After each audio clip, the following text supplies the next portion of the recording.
Greetings Internet, DDA here, and we're back again, this time with now a new leader, not an updated leader from the previous set, but a brand new leader, and that is Mon Mothma. Now what makes Mon Mothma unique is her ability to use non-villainy officials in any color deck. What's cool about the wording of Mon Mothma is it says ignore the aspect penalty.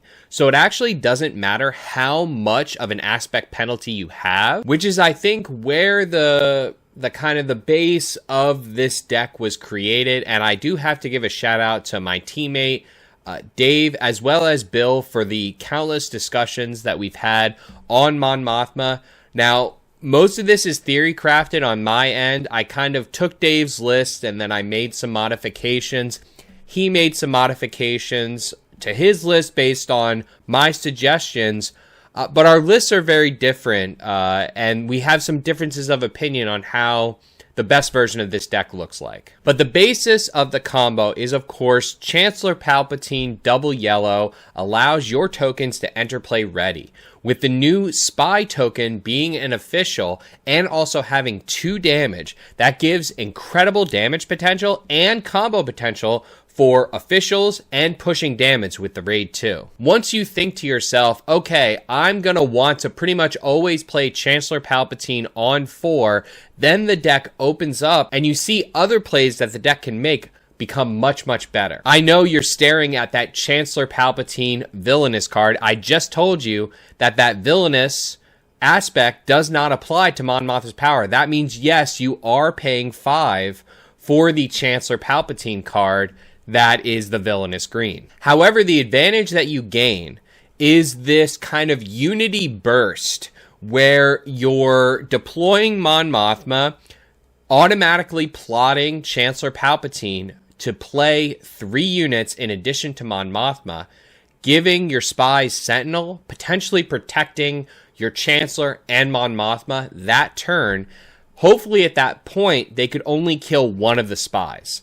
Then you would claim into Unity of Purpose, and you would get, what is that, at least 3 with just that play alone, and then if you add a 4th or a 5th, that's win the game territory. So this is just theory on my end. Dave has played this list a little bit. He swears by the Chancellor Palpatine villainous plot. I'm a little iffy about it. I maybe would cut to 2 just because after you deploy, it's pretty much a useless card. Like, it actually is a useless card at that point. So I'm watching it carefully while I'm playing, and I'm ready to cut it to 2. However, some of the learnings that I brought from my Padme developments and Padme play that Dave left off of his list was the addition of Ornn and budget scheming. Now, Dave identified very early that this deck's weakness was control, and we've had a lot of discussions on how we can solve the control matchup. And I think Ornn is actually going to be what solves the control matchup for us. Because you could say to yourself, okay, I could get the trade route taxation in there, right? But what if your opponent just claims in Super Laser Blast? You don't have the action in order to shut down their Super Laser Blast then. So we need more than just the ability to shut down events from a card played from hand. And that's where the sideboard and Convene the Senate comes in. You can see the main deck only runs 1 Ornn. That is because we only have 5 laws in the deck. In the main deck, what Ornn is serving his purpose is to fish out the budget scheming and potentially fish out the trade route taxation in certain matchups, but mainly the budget scheming. However, in the sideboard, we have an additional Ornn as well as 2 Convene the Senate. Now, Convene the Senate is a card that I actually think could alone solve the control matchup for you. I'm looking at this card and I'm thinking it's perfect anti-control. It's a law, so you're going to drop down Ornn, you're going to tutor Convene the Senate to your hand, play it, get a spy, get 2 more officials into your hand. You're going to draw 2 cards, get a unit to protect you from Power of the Dark Side. Seems amazing. And of course, Senator Chuchi in here. is just crazy strong. Like probably the best 3-drop in the game for official tribal decks. 2/5 stat line on 3 is crazy to begin with. Add the restore 1 and then add the potential, basically restore 3 in a deck that's all official. I talked about one of the combo cards that, goes with Chancellor Palpatine is Chancellor Palpatine, but the other one is Queen Amidala. Queen Amidala, likewise, is kind of a powerhouse, a 5/3 on 5. 5 power on 5 is very nice, a premium, great power on 5. And then likewise, getting those 2 spies, if you do have Chancellor Palpatine in play, you're going to be able to get those ready and potentially save Queen Amidala from death. All of this token generation and flooding and everything is really going to make a great use of both budget scheming and Unity of Purpose. Unity of Purpose is going to be that burst card that if they're not threatening a super laser blast, Unity of Purpose pretty much wins you the game. Whereas budget scheming is going to be that card that says, I'm going to push incremental value and I'm going to outvalue you just by flooding the board. Some people have asked me why I think budget scheming is such a good card. If you just compare it to Battlefield Marine, Battlefield Marine is 3/3 for 3. That is the premium, right? That is the premium stat ratio, the cost to stat ratio that we would love.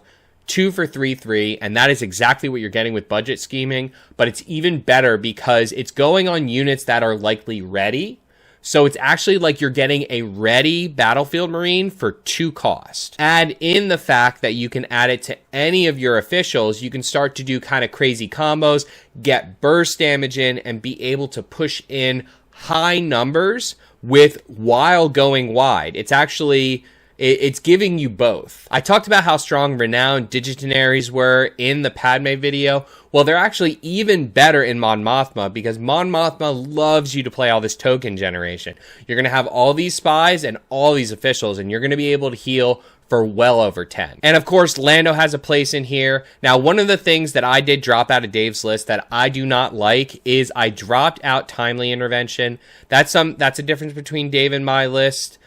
He plays Timely Intervention, as well as Bill. Bill plays ECL Mon Mothma, which I think is good, actually. Like, I think that has a place. The only reason why I'm not running ECL is when you go wide in general, when you play units with big booties and you go wide, your opponent tends to just go straight base. And if your opponent is going straight base, then the 25 HP, it can hurt. Especially, like, you might not be able to get to the Renowned Digitaries at that point, get to that 6. It's a little scary, which is one of the reasons why the Chancellor on 5, the villainous one, is so good, because it gives you that little trick that you can do on deploy on the 5 turn to reduce damage. This deck does have a lot of tricks to reduce damage, so you could probably get away with ECL, and that's something I'm going to be considering moving forward. Because let me tell you, nothing is more powerful than, if you think healing for 10 is powerful, how about healing for 10 and ambushing a 5 overwhelm as well? And Queen Amidala herself is also amazing with ECL as well. Lando is in here, and he's great. He's that official that's going to give you that burst healing, added consistency to the Renowned Digitaries, okay? Because you have, what I've found, personally, is like, if you play 3 copies of a card, you may not see it every game. You'll see it most games, but you may not see it every game. Like, you may not see it maybe once in 5 games, or maybe twice in 10, twice in 5 games, something along those lines. Like maybe in about 20% of games, you won't see it if you played as a 3 of, but as a 4 of, you will definitely see one of them. That's my own experience. So having the Renowned Digitaries at 3 and then the Lando at 1 is that added consistency to your burst healing that really adds to the deck. Of course, Lando is so much better with Timely Intervention. It's one of the things I'm going to miss.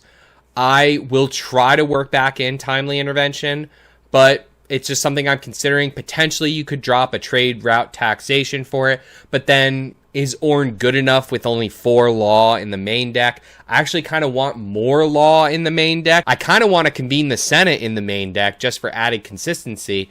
It's something I'm considering, but this is all going to come from testing. These are first look deck profiles, and this is going to give you a starting point for your consideration, like consider Timely, consider ECL, consider these things, and we'll try to create the best Mon Mothma deck that we can. So there's a lot of potential here. I talked about this a lot in the Padme video. I do feel like there's an official tier 1 deck here. It's somewhere, and I'm telling you, if we just work on it, we will find it. If you like this video, please hit that like button, and please hit subscribe and that bell for all the best Star Wars Unlimited content. And as always, turn your dial to Random Number Gaming.